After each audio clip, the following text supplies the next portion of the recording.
So we have a very exciting panel, and thank you so much again for joining us.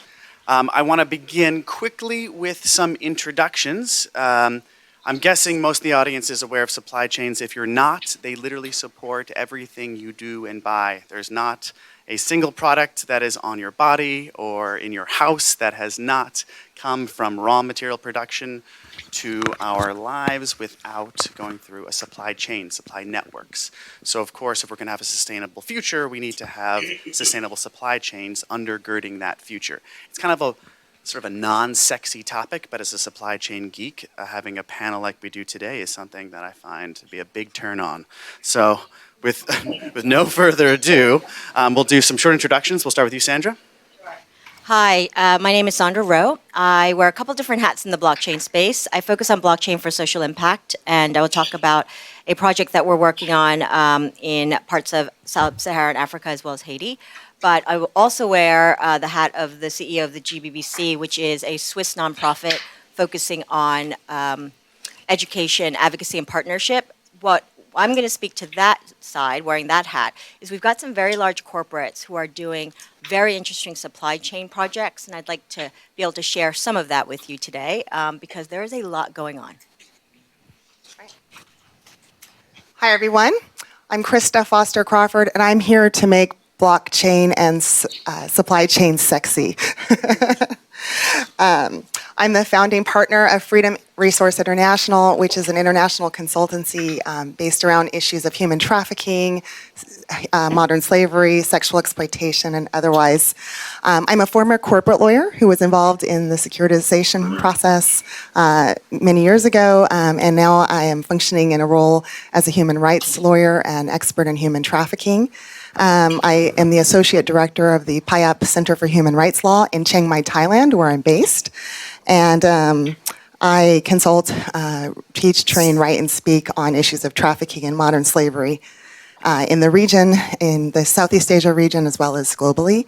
And then I work with various sectors to help end exploitation, including business, social enterprise, law, finance, social enterprise, or I already said that one, nonprofits, and the United Nations. And I'll be talking about some of the applications, needs, and risks in terms of supply chain and blockchain in Southeast Asia. Great, thank you. Impressive panel. So Tyler Mulvihill spent the better part of a decade at Deloitte before joining Consensus in 2016. Consensus is the largest blockchain pure play company in the world. I'm based in Brooklyn. I initiated, and I'm currently the president, I guess, or the chair of the supply chain working group of the Ethereum Enterprise Ethereum Alliance, co-founder of Viant.io. It says giant in your pamphlets, and I guess we picked the wrong name because it's certainly better. We have some really cool use cases I want to share with you, but essentially we do three things: traceability, transparency, and tradability. Hello, my name is Ayan, Kishore, and I work for an organization called Creative Associates International. We're a 40-plus-year-old international development organization implementing development projects around the world, mostly for the US government and others too. And I direct a lab called the Creative Development Lab, which is focused on basically applying everything from old tech to more frontier emerging technology into development programs. And it's blockchain has been one of the ones that's been on our radar, and we've been experimenting with, so happy to share. Cool. So I know a lot of you are involved in some very interesting projects. Of course, Ayan and Tyler. And for Sandra and Christa, a lot of the companies you're working for are spearheading some very important work in supply chains. I'd like to give the audience a sense of the projects that you're involved in and or the projects you're really most excited about that your partners are involved in. So if you can spend a couple minutes, we'll work backwards this time. So Ayan, if you can take the mic. I know that one of the projects you are working in Afghanistan is pretty exciting. It's actually running. And if you could just dive in and give the audience a sense. Yeah, there's a few different applications of blockchain that we've been looking at, everything from voting to, since we're in a supply chain panel, the one, and that one's actually the furthest, and the one that came most naturally is to look at applications of blockchain in supply chain. So in humanitarian development work, there's often delivery and provision of physical assets. So in a humanitarian context, we're often providing food to people who are, in need of it. In the health space, you can imagine there's, medicines, etc. But we do a lot of work in education and international education, and what that means is actually providing teaching or learning materials, which are books, all the way down to kids. And just so you all know, it's actually quite bad because, generally if you go to classes around the world and, particularly sub-Saharan Africa, there are multiple kids to one book, one textbook. And there's many issues in sort of the supply chain. And in fact, the World Bank estimates that at least 25% of all money put towards books is lost. It's Say actually that again. At least 25%. at least 25% of all money put towards actually book production is completely lost because 25% of books never make it that are funded to the kids. In a country like Afghanistan, it's actually much worse because this is it's a conflict region. There's also inherent corruption and all of that. So we have been working with the Ministry of Afghanistan in a large international education project in everything from training teachers to whatnot. But part of it is actually providing textbooks to students. And what we have done is actually to help with the process and all the different actors. We deployed a track and trace solution, which has been used successfully for over 500,000 books and bringing those to schools. And that's been really promising because the ministry has been inspired now and is trying to do something more simplistic with inventory tracking and scale it across the country. This is the first time there's anything digital in nature that's actually in the country. Before this, it was all basically paper records. So that's a little bit about the project. We're happy to talk more about it. Yeah, great. Yeah, I'll ask you a question later about the funding mechanism for that because I think it's particularly interesting. So Tyler, if you mind telling us a bit about Viant. Sure, I can try to use this one. You can also be Clyde Vandal if you'd like. Yeah. Is that me? Okay. Yeah. All right. Better good. looking. You're looking good. So I said earlier, Viant does three things: traceability, transparency, and tradability. So I'll give you a little bit of a formula about what we're doing and some cool use cases. So if you think about traceability, that's end-to-end. It's a source narrative of the ingredient of the product. And so for one of the largest consumer packaged goods companies in the world, we're tracing organic cotton for them. So the consumers are demanding this, and that's really what's pushing these companies to make these changes. So it's a really cool use case. So it's in the femcare space, and what they want to do is show that females can feel safe using their product because the cotton that's going into the products are organic. So we literally go from planting the seeds in the fields to harvesting it, to ginning it, to manufacturing it. This is all in America too. So I had no idea how much cotton production there actually was in like organic production. Is this in West Texas? There's a lot in West Texas. Yeah. Like the majority of cotton in the country. So we're going to be in production with them. It's already running in production, but we haven't announced it. It's going to be Q3 of this year. So you're going to be able to go as a female in the grocery store, pick up a box, scan a QR code, and see the entire history of what's in your package. That's a very compelling use case, and one of the things that we didn't realize until we started doing user testing was that not only are people interested in the track and trace aspect of this technology, but it also now gives the consumer packaged goods company a one-on-one relationship with the consumer. So all of a sudden you're scanning, but you don't realize now you're in the forefront of their attention. So you can do a lot of things with that over and beyond just like showing them that the product's safe. The next use case is with a cosmetics company called Holy Cow. WHOLLYKAW, Holy Cow. So it's like holy cow. And so we demonstrated this at Ethereal, if any of you were there, for their anti-aging serum. So this is more of a transparency use case, not a track and trace use case.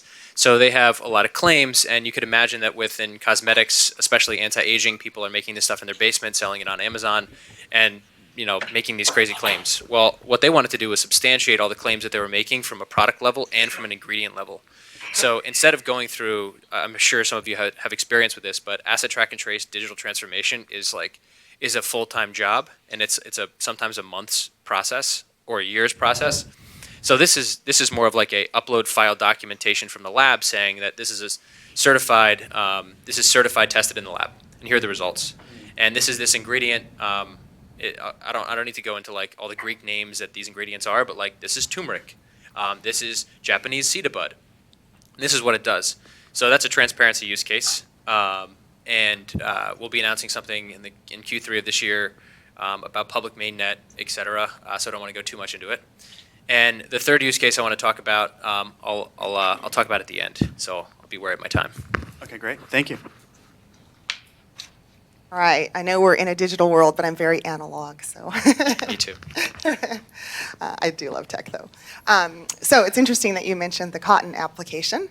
If those of you who are from the U.S. know of the long history and connection between cotton and human slavery.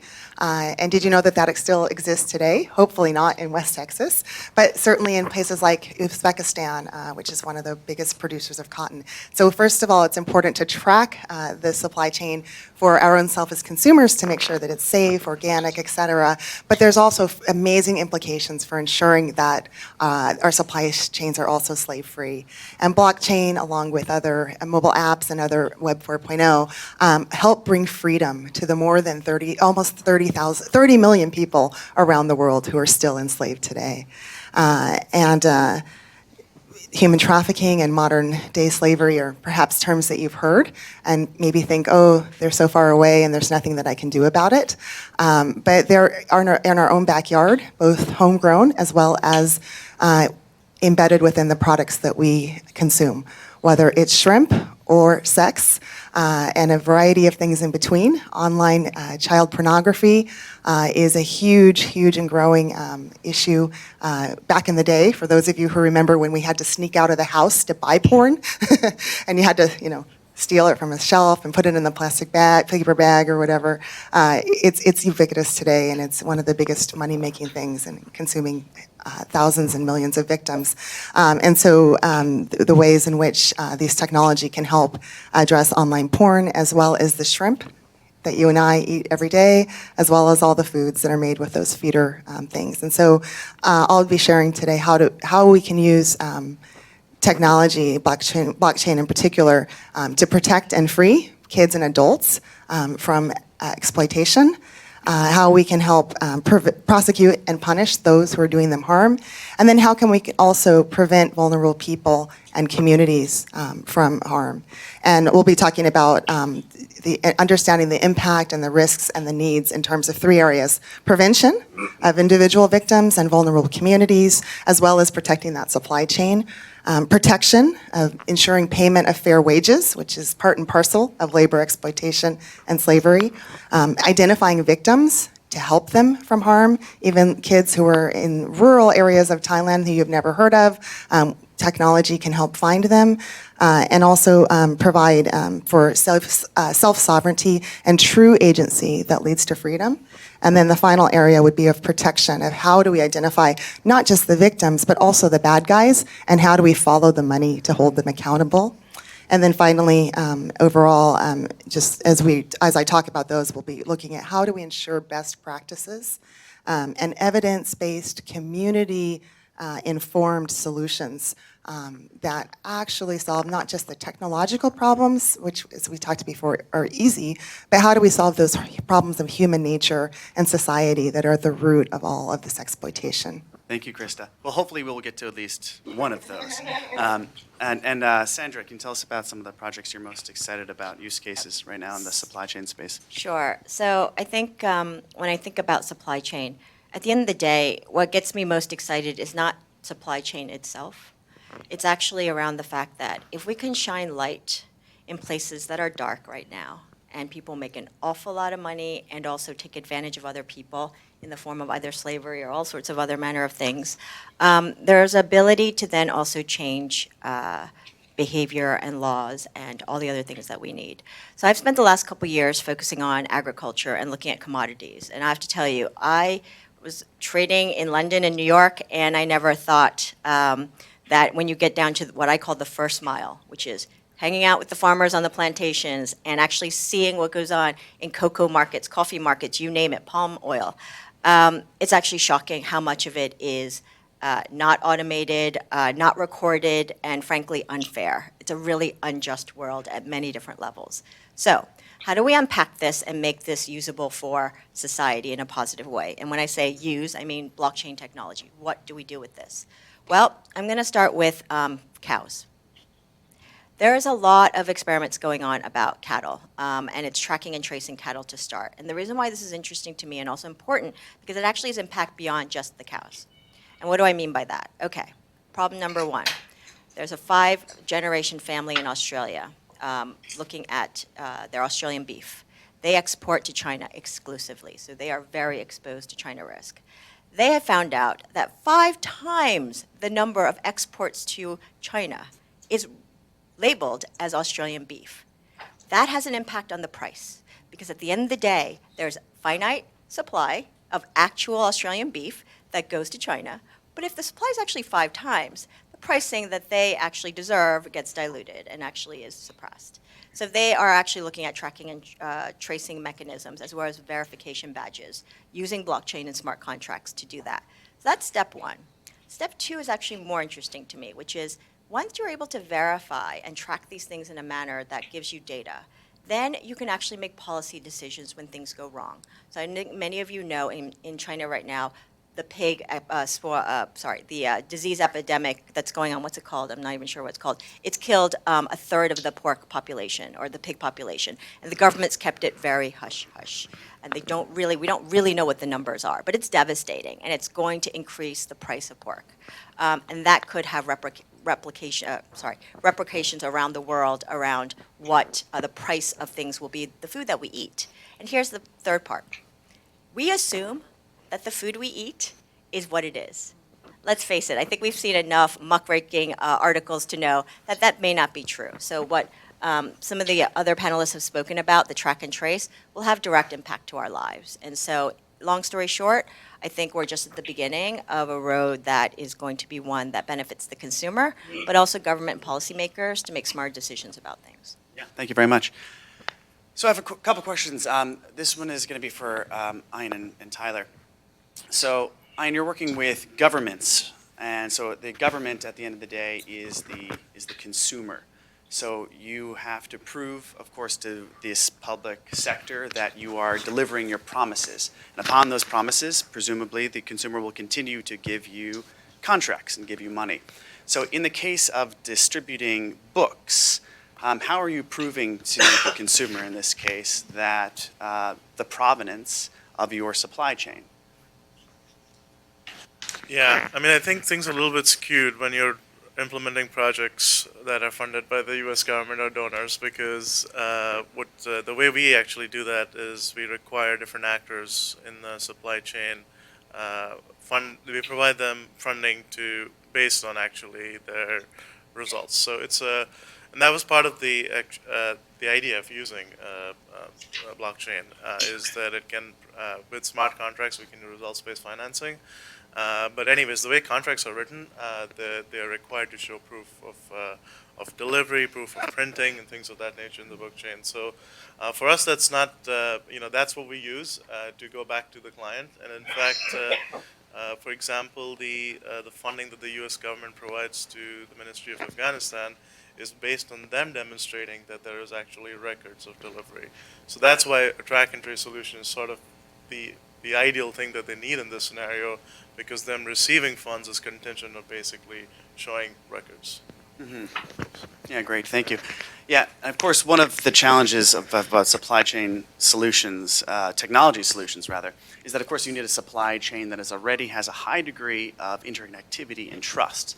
So I thought it was interesting about your supply chain solution for delivery of books in Afghanistan was that the contingencies around funding were actually based upon the ability for them to show provenance. So it was a stick mechanism to ensure that the supply chain was tight. And so Tyler, if you can talk a little bit about your projects and some of the challenges you found about keeping the supply chain network integrated and transparent enough to actually implement a blockchain solution. Yeah, so I've made all the mistakes in the book, I think, here. So the first question you should ask yourself if you want to embark on a track and trace blockchain solution build is your supply chain already set up for transparency? And are you willing to put in the work if it's not? Because some of the work could be over a year plus of supply chain transformation. So one of the clients that I spoke about has done a $5 million rebuild of their manufacturing plant, just because one of the ways that they were treating one material, there was mixing, and so you had to make sure that there isn't, so you could you could make sure that you were what you were claiming. I can't be. I'm like trying to be cryptic here. Yeah. So you can prove to the consumer exactly like what you're proving. So one, if you don't have it already set up, like you need to make sure that you hire good consultants that know how to implement operational change management within supply chains. And the second part is we're in such early days in supply chain and blockchain here that one, you don't have to shoot for the stars right out of the gate. It's wonderful if you do, but try to do something with a couple friends first that are interested and have like they're all incentivized correctly, and then you have SAP like data coming to you rather than trying to extract it like a dentist with teeth. So it's hard, just generally. Yeah. And I'm guessing in your case, the main push was from the primary purchasers from these manufacturers? Yeah, actually, they were the manufacturers. So the company was selling the good, was the end manufacturer, but Right. everyone along the line played ball. Yeah. So even when they were playing ball, it's still, you got to find out like how to extract the data, how to input the data, how to get the data on the blockchain, how to set up the identities. So there's a decent amount of work, but it's not as nearly as complicated as when we're talking about a commodity product here. We're not talking about like building an engine, Yeah. which is Yeah. 1,000x. Yeah, thanks. And Sandra, I know you have a comment? Which is an excellent point, because actually I find it's not the technical challenges that are the hardest. Don't get me wrong, it's hard, but it's actually the behavioral, the political, and what's really going on in each commodity that is actually the problem. And for anyone who thinks that all the commodities are the same, they're not. They're all their own little ecosystem. And depending on what country you're in, they have their own bag of hot mess, depending on what it is. So I think starting small is absolutely correct. So I'll give an example. If anyone's interested as well, please reach out to me. We're looking at a very small project in Haiti right now where, I don't know if you knew this, but vetiver, they're one of the top producers of vetiver in the world. It's only two, India and Can Haiti. you explain what vetiver is to the Yes, audience? I had to learn this as well. I have no clue what vetiver it's is. It's a plant. It's used for many different purposes. Apparently in India, it's used for all sorts of wellness. But in general, when it's exported out, what most people, you'll find it is in skincare as well as in essential oil form. And people use it for, aromatherapy. And it's not as popular as peppermint or lavender, but it's there, and it's $30 a pop on Amazon if you want to buy a little vial. But the point being is, you've got a country that it's a big export. It should be a big export, but it's underperforming. So how can you take something like that, which is quite unique, and they're only one of two major producers in the world, how do you make it more efficient? And that puts more dollars into the pockets, or better yet, good, which is local currency, into the pockets of the farmers. And to me, those are the kind of use cases where you've got a willingness of a community and the actors around them to actually help them match buyers and sellers better. That's instant bottom line change. And you start from there and you build. And to me, those are the most effective ways of getting also mind share and hearts and minds. Because if you don't put more money into their pockets, why would they bother coming along? It's not because you ask them to provide data. That is just not something that resonates. It really doesn't, at least not in my experience. Yeah, and this is a Interested. Yeah, a question for you, Christa, and for the rest of the panel, is how do you engage buyers? How do you engage the people who are actually going to be paying for these blockchain solutions? At the end of the day, they are a little bit more expensive than your standard track and trace, and of course, they're a lot more expensive than doing nothing. And for some of the issues that you deal with, Christa, there is a lot of inherent value in keeping a supply chain opaque, especially when you're dealing with illegal industries such as sex trafficking and slavery around the production of shrimp in Thailand. So how do you, in your experience, how have the consumer side been engaged in helping to implement these blockchain solutions, particularly in the shrimp? Yeah, let's talk about shrimp, baby. Did you know that the food that you eat, the shrimp that you eat, especially from the biggest markets, the Costco's, Price Clubs, all those things, comes from slaves?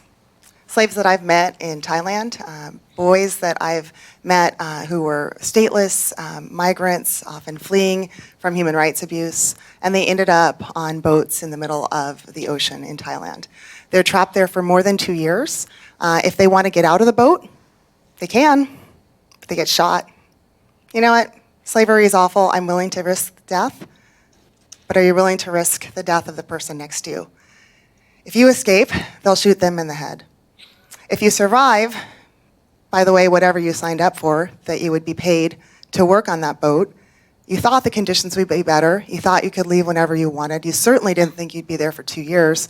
You certainly thought you'd be paid what you were promised and that you'd actually be able to take it home. But if you survive those 2 years, when you get off the boat, you actually walk like this. You've been on the sea for so long, you're tipped over. You've suffered all kinds of abuse and deprivation and malnourishment. So I think that's one of the biggest ways in which we can engage consumers. I didn't know. I knew that shrimp slavery existed for 2 decades when I worked for the United Nations, but I didn't know the human cost. And I think that premium, right? We pay more for those organic goods. We pay more for free trade. But if we really understood the human cost and really what it takes to protect people and to free slaves, hopefully we in this room will help develop better tech solutions, but we'll also, as consumers, be willing to invest more, not pay a cheap price for others' slavery, and be willing to pay a higher price to ensure other people's freedom. Right. So in this case, I guess in the shrimp case, the engagement from the consumer, which is the larger shrimp industries, have come through muckraking efforts through The Guardian and The Post and other organizations who have exposed the stories that you're explaining now. So I want to move on to... Yeah, please. Chief, you don't mind. Yeah. And just really quick, but it's not enough. It's not enough for the consumer because there's always going to be somebody else who's going to sell it cheaper and faster. And so you really do have to bring accountability to the perpetrators, the companies as well. And blockchain has amazing solutions, not just for helping that victim to be protected in terms of self-sovereignty and identification and making sure that they're getting rest and on and off the boat and all sorts of things that can be used for good, but unfortunately can also be used by the bad people. But so we need a human rights-based approach and a people-centered approach. But we also need to use blockchain to hold the perpetrators accountable, which is also being done through banking and finance laws to track the money, to find the perps through geolocation, even though they may change the flag on their shipping boat, which hinders prosecution and accountability. Blockchain and other tech can actually ensure that is not happening. Yeah, I was going to talk about the donor side, but I'm happy to. I was going to say I'm glad I don't eat shrimp, but veggies too. Yeah, I know. It doesn't help to be vegan. Anyways, so the point I was going to make on your question was about trying to make, the fact that the consumer side is one side. For us, oftentimes it flows from the donor side, right? And the case has to come over there, and it's actually really hard for both for us and also for them to actually invest in blockchain solutions. Blockchain is more expensive when we're talking about using taxpayer dollars to spend on projects. We have to be careful as to whether it makes sense or not. And oftentimes, since my team focuses on applied technologies, we're even making the case for basic technology. So on top of that, trying to and truth be told, we get criticized, and if you go and pull up some blogs, you'll see people say there's no impact of blockchain solutions. Well, that's not the right way to look at it, right? This is but this is part of the challenge for us. It's really hard to and honestly for the donor to invest in some of these solutions, not knowing clearly what the impact would be per dollar. And that's been a challenge in actually furthering some of this innovation at a faster rate than we'd all like. Yeah, and so that actually brings me to my last question. And this is what a question I think York brought up in the opening, which is what would need to be true in the world today in order for the solutions that you have been talking about today and that you've experienced as best practices that are working in the field, what would need to be true today for those solutions to be able to scale and to replicate? And so that the world we live in today would be a world of transparency and of provenance, and where a customer or a consumer would have a choice based upon real distributed truth rather than subjective, centralized truth. I think I can try to answer this first. So we have a product coming out Q3 of this year. It's transparency, and it should be on the public blockchain. So we're worried about scale, and we're also worried about just generally how to get more people using blockchain because there's a network effect so that Metcalfe's law, it'll become more valuable. So we have a very interesting way that we think we're going to tackle this problem. And if you look at other technologies that have scaled exponentially, there's a couple common themes, and one of them is the easy onboarding process. And blockchain typically doesn't have that right now unless it's not a quote-unquote pure blockchain. And so you're doing some sort of the managing of the keys, or it's not totally distributed, or et cetera, et cetera. So how do you get over those humps? I think we have a pretty easy way of doing this. It's so easy, it was a eureka moment. But we think that we can scale to like 100,000 to 1 million users by the end of this year. That's releasing in Q3. So we're going to help with like one of the 3 bets that Joe made with Jimmy Song, if you guys are aware of that. But yeah, I think one of the scalable ways of doing something is make technology that scales. I mean, when you're building a consortium with 6 people, it's inherently not going to scale. Yeah. So to sum up, you're saying make it easy. Yeah. Yeah. Make sign up easy. Make it simple, stupid. Yeah. Make it simple. Sandra. So, in order to make anything scale and work, I think you need multiple stakeholders. It's not just about the entrepreneurs or just about government. You need actually everyone. But I'm going to break it down into 3 main categories. One, on the technology side, as Tyler mentioned, I'm not so concerned. I think actually there's so many brilliant minds around the world. We will get to solutions that will make it easier. So I'm less concerned about that, actually. Happy to have anyone push back on that. Number 2, we have a groundswell of entrepreneurs growing companies every single day. And frankly, let competition and markets reign, and the best of the best will merge, get together, things will scale, and we will start seeing that from a business perspective. And even some of the big guys will eat some of the little guys, as usual in any kind of industry. What worries me the most actually is the third, which is we need more people power, meaning people need to care. And I really hate to say this, but let's face it, all of us say that we buy organic or we do this, but do we really investigate where our stuff is from? Just to give you an example of food. I only learned about shrimp recently, and part of it's education, part of it is the fact that probably these big companies don't want us knowing about this kind of stuff, right? But also at a certain level, people need to care a bit more and delve deeper and scratch beyond the surface. I know everyone's busy, everyone's got their own problems, but we do need to care more about our world and our society in an active way. And I do believe in people power. You put enough people together and they make enough noise, things happen. And so in my mind, it's the combination of all 3, but the one that worries me the most is how much people care and really are going to push for change. Yeah, thank you. Yeah, Christa. The solutions need to be people-focused and rights-based. I know there's a lot of debate about agency, but it's not just having choice. We can choose our own exploitation. And so again, attacking those factors that societal, economic, political, profit, et cetera, that enable and encourage people to exploit others. Also, a rights-based approach that makes sure that we understand that people are not products. We create the products, we need to protect that product supply chain, but we need to treat people like humans with dignity in that process.